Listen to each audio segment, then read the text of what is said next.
پیارے دوستو، میرے چینل جاوید اسلم اسلامی میں خوش آمدید۔ ہمارے آج کے ویڈیو کا موضوع ہے زکوٰۃ کس کس مال کے اوپر واجب ہے۔ امید ہے ویڈیو آپ کو پسند آئے گا۔ زکوٰۃ مندرجہ ذیل چیزوں پر واجب ہوتی ہے۔ نمبر 1، سونا اور چاندی، خواہ زیور کی شکل میں ہو یا خام مال کی شکل میں، اگر نصاب سے زیادہ مقدار ہو تو زکوٰۃ واجب ہے۔ زیور پر زکوٰۃ کے مسئلے میں اختلاف ہے، مگر اکثر علماء کے نزدیک زیور پر بھی زکوٰۃ واجب ہے اگر نصاب سے زیادہ ہو۔ نمبر 2، نقد رقم، جیب میں موجود نقدی، بینک میں موجود رقم، بچت اسکیموں میں جمع شدہ رقم، پرائز بانڈ، اکثر علماء کے نزدیک اس پر بھی زکوٰۃ واجب ہے۔ نمبر 3، کاروباری مال، جو چیز کاروبار کے لیے خریدی گئی ہو، جیسے دکان میں مال، گودام کا سامان، خرید و فروخت کے لیے موجود مال پر زکوٰۃ 2.5% کے حساب سے واجب ہے۔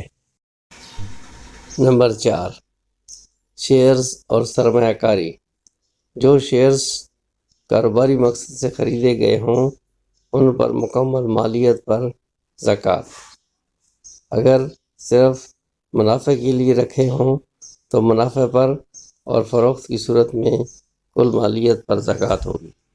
نمبر 5، زرعی پیداوار، اس پر الگ شرح ہے۔ بغیر محنت کے، یعنی بارش کا پانی، دریائے پانی 10%، محنت سے سیراب کیا گیا ٹیوب ویل، نہر وغیرہ 5%۔ نمبر 6، جانور، چرنے والے جانوروں پر مخصوص تعداد پر زکوٰۃ ہے، گائیں، بکریاں، اونٹ وغیرہ۔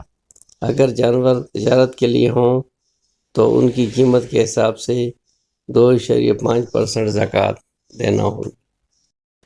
نمبر 7، کرائے کی جائیداد یعنی پراپرٹی، مکان، پلاٹ، دکان وغیرہ جو کرائے پر دی گئی ہو، کرائے کی آمدنی پر زکوٰۃ واجب ہے۔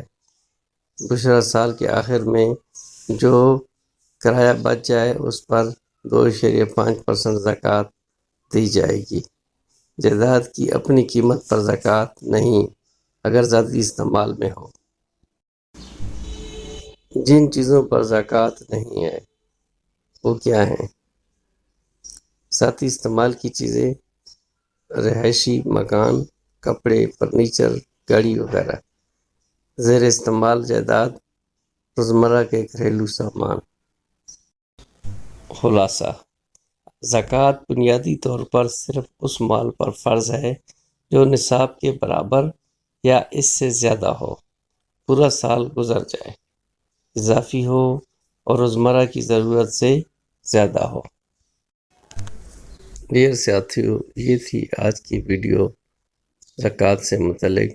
امید ہے ویڈیو آپ کو پسند آئی ہوگی، اور اگر پسند آئی ہو تو میرے چینل جاوید اسلم اسلامی کو فوری طور پر سبسکرائب کر دیں تاکہ اگلی آنے والی امپورٹنٹ ویڈیو کا نوٹیفیکیشن آپ کے پاس بر وقت پہنچ سکے۔